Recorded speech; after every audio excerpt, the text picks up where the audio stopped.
We have now released issue 3 of the New Thinking Aloud magazine. Download it for free at newthinkingaloud.org.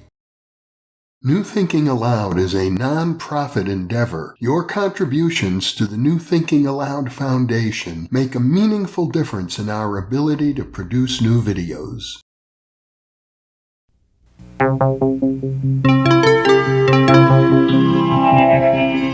Thinking Aloud. Conversations on the leading edge of knowledge and discovery with psychologist Jeffrey Mishlove.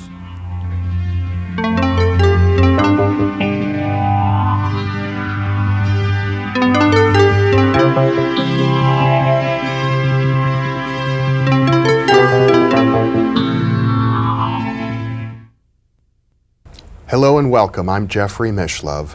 Today we are going to explore the fates of the Earth. With me is Dr. Jane Caputi, Professor of American Studies at the University of New Mexico. Dr. Caputi is the co-author with Mary Daly of Webster's first new intergalactic wikidary of the English language. She is the author of The Age of Sex Crime and Gossips, Gorgons and Crones. Welcome, Jane. Thank you very much. It's a pleasure to be with you. Likewise.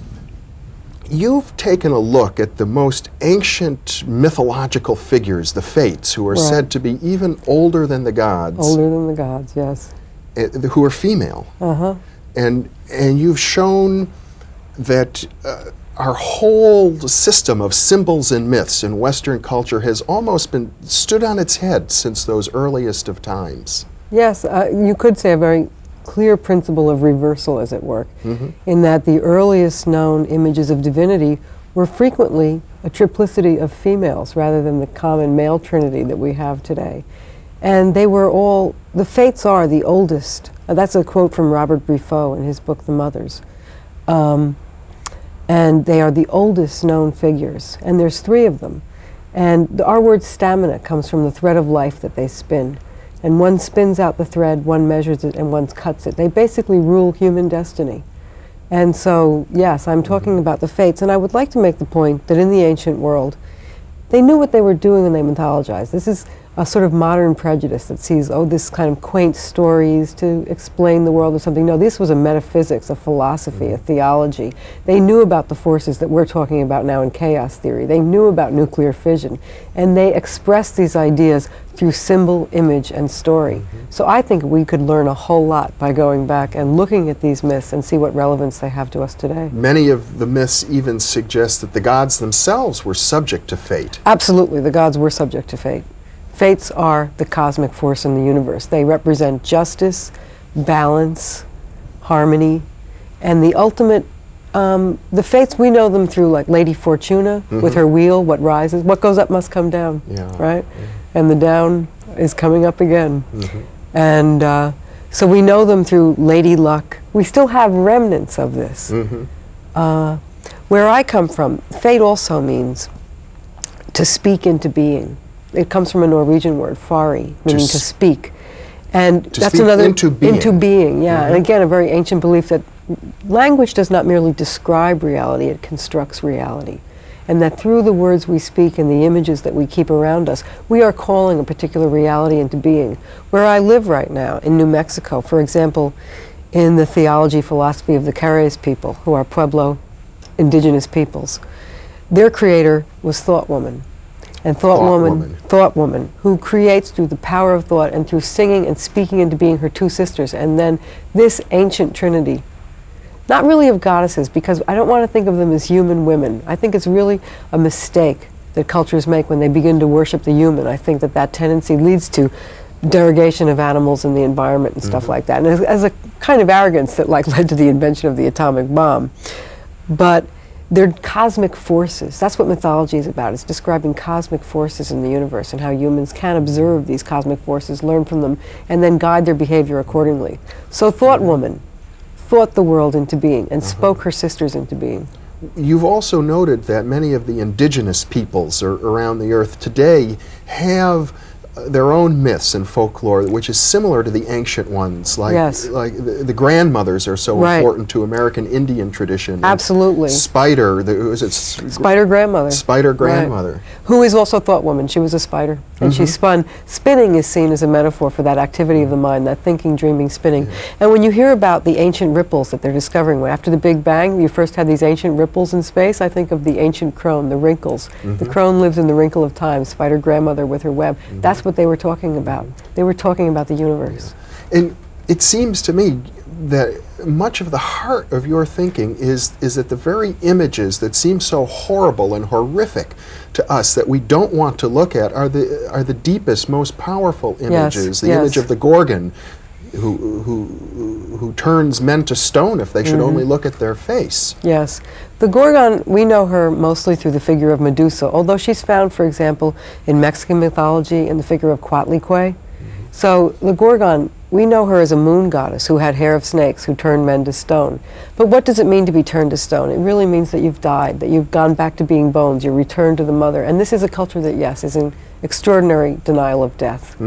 And we don't want to look at what we have, I think in a racist metaphor, deemed as dark, Yes. deemed as forbidding. We've tried to say that women only have truck with the powers of life, with nurturance. The Gorgon and the crone, those kind of figures are here to remind us that no, women have much to do with the powers of death, and that we need to, that whatever we repress will inevitably return to us. For example, nuclear waste. Yes.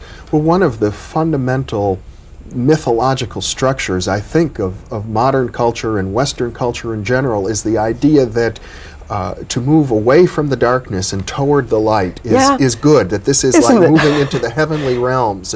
It's more spiritual. Yeah. And yet there's a whole set of traditions that suggest that spirit resides in the darkness. Absolutely. The universe is made up of what scientists now call dark matter.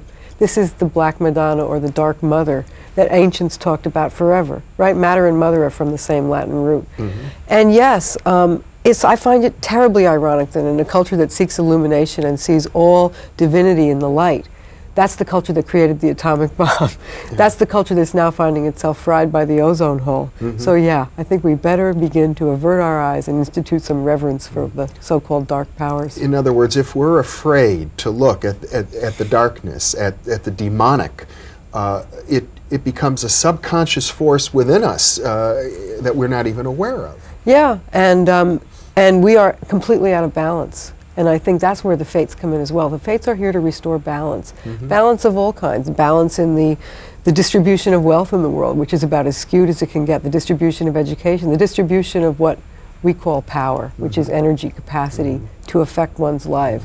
So the fates are here, the fates are about restoring that balance, and it's inevitable. Yeah.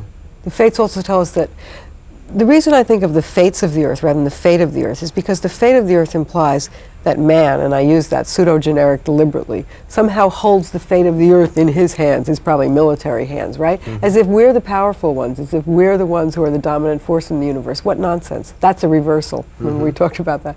I mean, all this talk of saving the planet, we need to save ourselves. The earth will survive us for a long time. Actually, some of the changes that are experienced right now might be her way of shaking us off. But if I hear you correctly, then what you're saying is that the modern mythological system, which seems so off balance, so skewed, so one-sided, is intimately linked with the skewed qualities of our own culture, which have put us in a very precarious situation. We're on the brink of all sorts of potential disasters, and you're saying they didn't just happen by accident. No. They developed over thousands of years and are responsible, or let me put it a different way, that perhaps we could hold responsible the mythological systems that are dominant today. Well, hold responsible, it's a dialectic. You hold responsible the people who promote those mythological systems as well, but also it gives us a way out. If we look at the mythological system and we realize that this is constructed reality, we can turn that to our advantage and become psychic activists in a way we could call it, generating myths and symbols that challenge that reality, that transform that reality. I like your term psychic activism. Thanks. It's one that I've been fond of for a long time. But you also write about the notion of psychic numbing, and, Yes. and that we live in an age in which we tend to numb ourselves to the horrible realities around us. Right. Yeah, we do.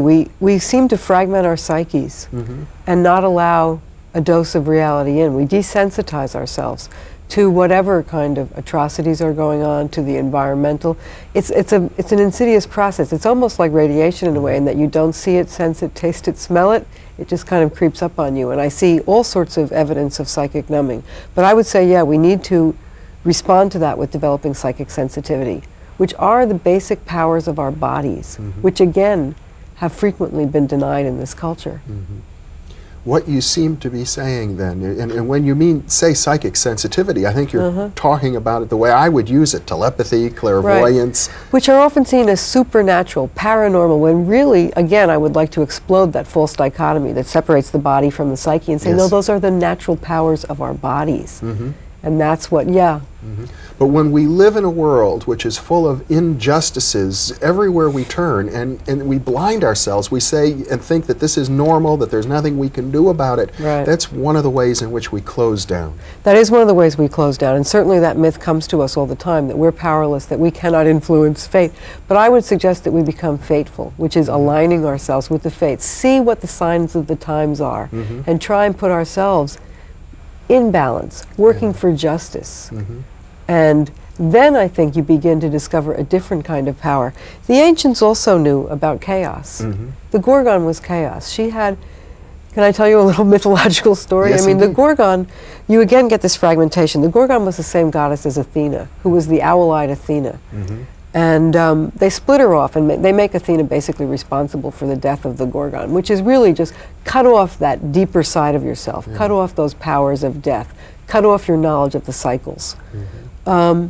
But if you look at like the latest image from the Lorenz attractor, I'm not sure if, but from the image of, it's the face of weather, the random pattern, the irregular pattern of weather, the chaotic pattern. Yes. It's not irregular at all. It's absolutely beautiful. It's the face of it. It's owl eyes. Or a butterfly. Or a butterfly. Yes. I see the owl eyes, and I think this is what the ancients, if you go to Ireland or to Malta, you see these spiraling eyes.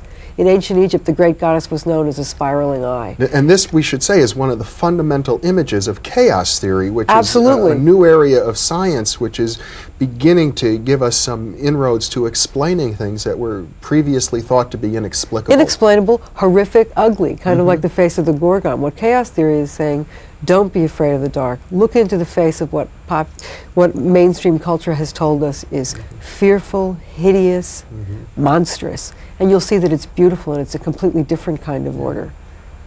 In our culture, perhaps one of the most despised, despicable images that we have is that of an ugly old woman. Right. I mean, and you see this everywhere, where women are spending so much money and striving to maintain their own sense of attractiveness. And in fact, I believe the statistics show that most women don't think that they are attractive. Right, well, the whole culture is telling them that they're not. I mean, the whole culture is telling women we're not attractive every part of our lives. Every girl thinks she's too fat, every woman, whatever. I mean, that's a way to destroy your self-esteem and destroy your inherent powers. But particularly the old woman, what she signifies is very threatening. She does signify psychic powers.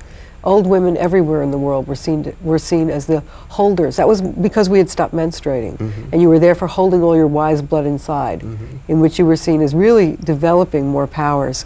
Old women everywhere represented the powers of prophecy, of truth-telling, right? So, of judgment.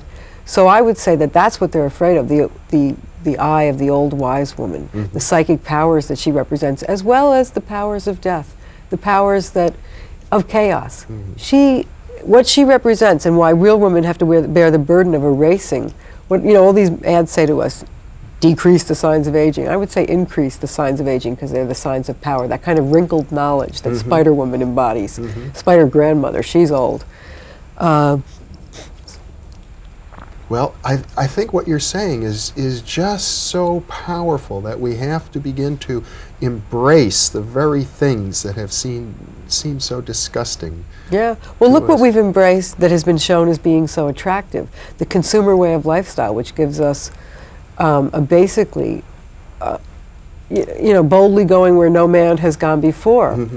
which legitimates manifest destiny, incest. I mean, we've embraced things that seem to be attractive, but if consumers really looked at all these items on the shelf, we might see strip-mine mountains, miles of toxic waste.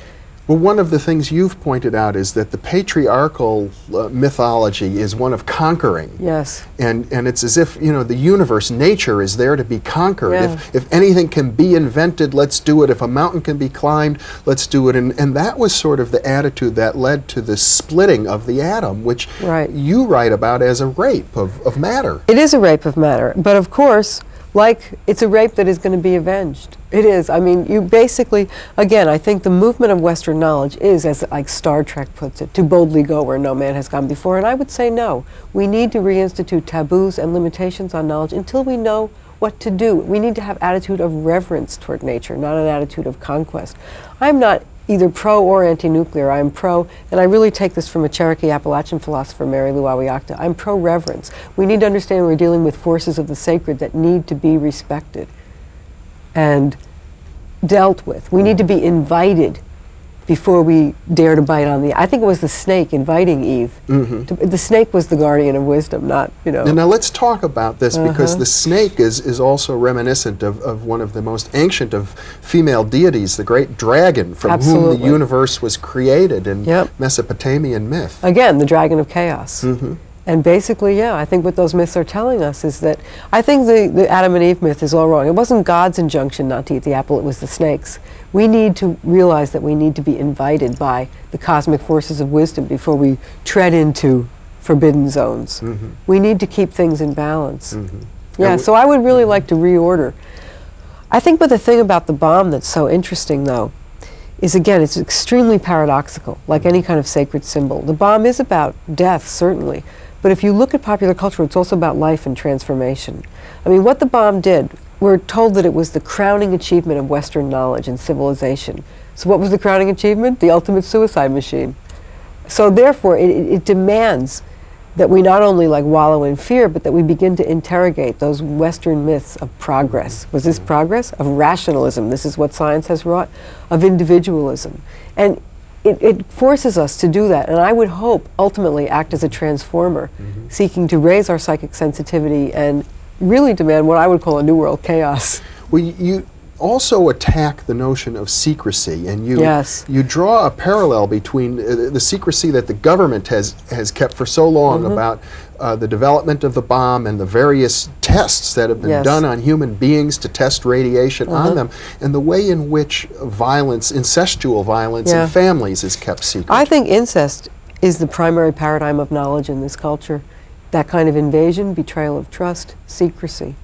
Again, boldly going where no man has gone before. If you look at incest survivors' accounts, you find the most frequent metaphor for their experience is being shattered by an atomic bomb. And the kind of secrecy, as well as the whole notion of the bomb, and we certainly saw this in Cold War propaganda, right up until this day, however, is that the bomb is going to protect us. But what's the bomb protecting us from? The bomb. So just as the incestuous father is there supposedly to protect you when actually he's out there to violate you. And I think in those basic structures of our culture, that kind of doublethink, we see patterns that are reflected on a global scale. And when we talk about light as being goodness, the image of the bomb is an incredible, brilliant flash, which is often compared in popular writings to some sort of divinity. Absolutely.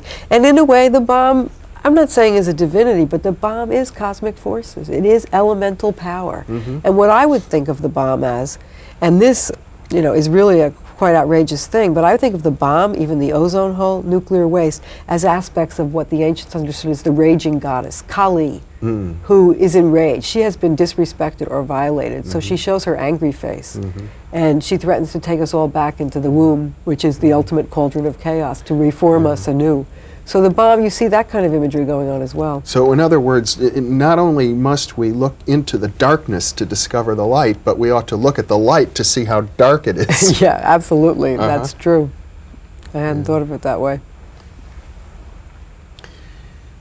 A lot of your work also deals with interpersonal relationships, the way we conceive of our identities as they're shaped by these cultural forces. Yeah. And that's what I think is so powerful about myth. I mean, because identity is never static. Identity is informed when you're 2 years old and then left. It's a constant dialogic process. You're constantly reforming your identity. And those of us who have been given, I will think of women because I am one, who have been given so many negative messages by the culture about who we are, our body shape, our mental capacities, our sexuality, whatever, can find extraordinary transformative power in these myths. In the face of the Gorgon, we can recognize that women, too, can develop, and I'm taking this from another philosopher, Emily Culpepper, sometimes need to develop a face that will repel men, a face of rage. For example, if we're being attacked in a rape kind of situation or whatever. In the crone, it can make a whole transformation as one approaches and realize, in some ways you could look at the earth as undergoing sort of a crone phase. We're not going to have the benevolent earth mother anymore, the constantly full breast ready for everyone to suck on. We're going into an age of scarcity. The world is going through a change of life right now. And I think that if women realize that we are in some way in tune with these cosmic forces, I think it can empower you and help you resist all the negative messages that the patriarchal culture is consistently forcing down our throats. I suppose another one of these negative messages that is laid on women is the idea of gossip, that women's ways of knowing and thinking are gossipy or trivial. I'm thinking of the Jewish word bubamaisa, which means sort of the talk of old women. It's used as another word for nonsense. The talk of old women in the myths brought this world into being. I mean, the green world we all love and adore. Well, we should anyway. But gossip is a very interesting word. It actually came from two words, God and sibling. And it meant someone with whom you had a spiritual affinity, your very best friend, in whom there was this, almost a divine bond. And when you gossip together. So I think of gossips as doing two things. I believe women must tell the truth about the harms that have been done to us, be it incest. I think just as people who've been harmed by the government and radioactive experimentation or whatever need to speak the truth. In the truth, when you break that silence, that's when the healing begins, obviously. But gossiping is also about, going back to the powers of Spider Grandmother, it's about speaking the world into being. It is about, and we need to do that collectively. We need to do that communally. We need to do that with our other gossips. And men were gossips just as much as women were in the beginning. It's when it became associated really with negative factors that women's talk has always been put down, and that's a clue how important women's talk is. You seem to be saying that at this particular point in history, the postmodern age, it's a time when we can recreate myths, that we can work consciously to build new myths. Can you tell me more about that process? I think we have to. We have to realize that so much of our lives, our psyches, and the reality around us is shaped by myth and symbol. And the myth and symbol is in the generation of myth and symbol through mass media, etc., is often in the hands of the elite. And I think we have to fight fire with fire in that way and wrench back myth and symbolic power. So that is what I am suggesting that we do through our, in any way, in any aspect of our work. I do it through writing and teaching, obviously.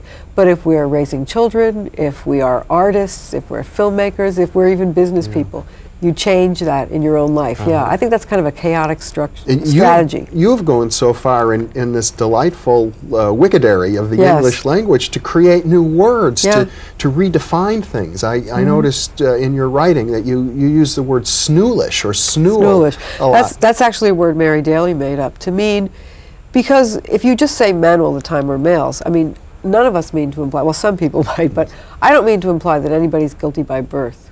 I think that men can declare disloyalty to traditional masculinity, to the kind of rapist model of masculinity, the warhead model of masculinity that patriarchy promotes, just as whites can declare disloyalty to racism, etc. A snool is someone who declares loyalty to those values and who grovels in the typical sadomasochistic. He combines sadism and masochism within himself, as any hierarchy demands. Wherever you're beating somebody down, somebody else is beating you. So that's what a snool is. And yes, I believe that we need to use these words. English doesn't give us the words to adequately describe either the horrors that are taking place or the new reality we want to evoke. So we need to become word magicians and invent new words. It's as if we don't even have to be limited by the vocabulary that we inherit. No, absolutely not. Or the not. grammar, I suppose. Or the grammar, certainly the grammar.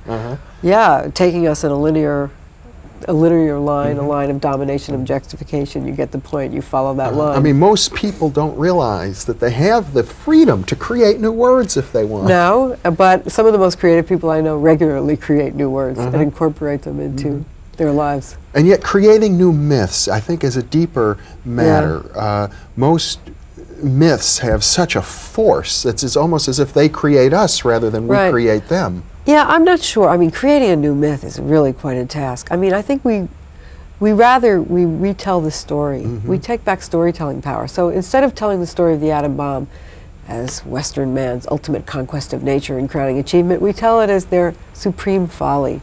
When they thought they were controlling nature, what they were really doing was unleashing a force that was absolutely uncontrollable. It's there. So we tell the story differently. That's the way I think of it, is creating new myths. And of course, what you're doing is looking at the old myths that have sort of been pushed underground and saying it's time to resurrect them. It's time to resurrect them and realize that, again, these are not just simple stories and pictures from the past. The Egyptians had a myth of the great eye goddess. And she wasn't even attached to a body. She was just this eye in the sky, and what she symbolized was raging fury and blinding light. And you knew you had gone too far if she opened her eye and looked at you. I see the ozone hole as really the precisely same phenomenon that the ancient Egyptians were talking about. We have gone too far. We have pushed the limits, we have disrespected the elements and the other creatures on the planet, and nature will take care of us. And so I see that as really, so what I'd like to do is draw connections and get us to start thinking mythically about the phenomena that surround us right now. It's as if the ancient powers are actually awakening in response to the imbalances. Yes, they are. And you hear that, particularly in indigenous cultures. The grandmothers are awakening, the grandmothers are coming back. And sure, make up words. I call the ozone hole ozona. Well, Jane Caputi, this has been a delightful time with you. I really appreciate your willingness to look at some of the most accepted aspects of our culture, things that people never question. You are looking at and saying, we have to turn this around. We have to see it differently. Your mind is deep and flexible and joyful. It's really a pleasure. Well, thank you very much. A very much pleasure to be with you. And thank you for being with us.